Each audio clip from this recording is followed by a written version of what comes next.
Savez-vous faire la différence entre un problème d'une difficulté?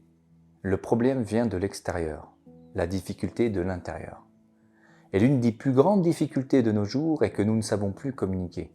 Nous ne prenons plus ce temps nécessaire à dire et à se dire, élément fondateur d'un bon équilibre psychique.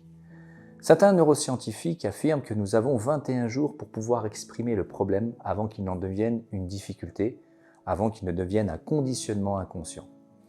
Prenons par exemple l'image d'une pomme de terre.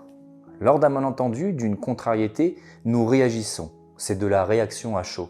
Une petite glande située au milieu du cerveau, l'amygdala dite primaire, se charge de traiter l'émotion dans un premier temps. Ici, la pomme de terre est chaude, on ne peut rien en faire.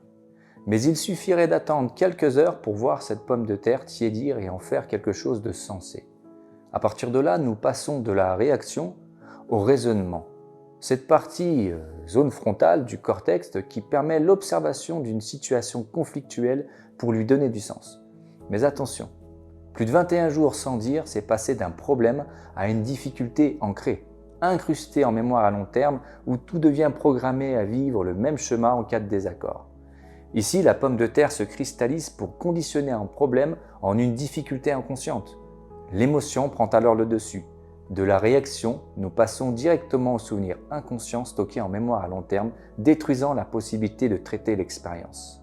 Des symptômes très clairs de blessures émotionnelles non guéries en deviennent très significatives, comme les êtres résistants au changement, cette tolérance au comportement abusif ou la difficulté à poser des limites, cette recherche constante de l'approbation des autres, ces personnes mettant leurs besoins de côté pour assouvir ceux des autres, d'où l'impossibilité à dire non.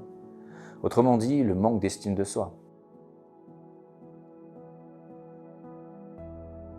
Pour éviter ce débordement, il faut prendre conscience de nos propres limites, c'est-à-dire de conscientiser le fait que de nos habitudes vont naître des comportements, puis des expériences qui donneront naissance à des émotions, structurant un état d'esprit. Il est nécessaire, voire indispensable, de nettoyer ce vase avant qu'il ne déborde et de finir épuisé par un état d'esprit négatif.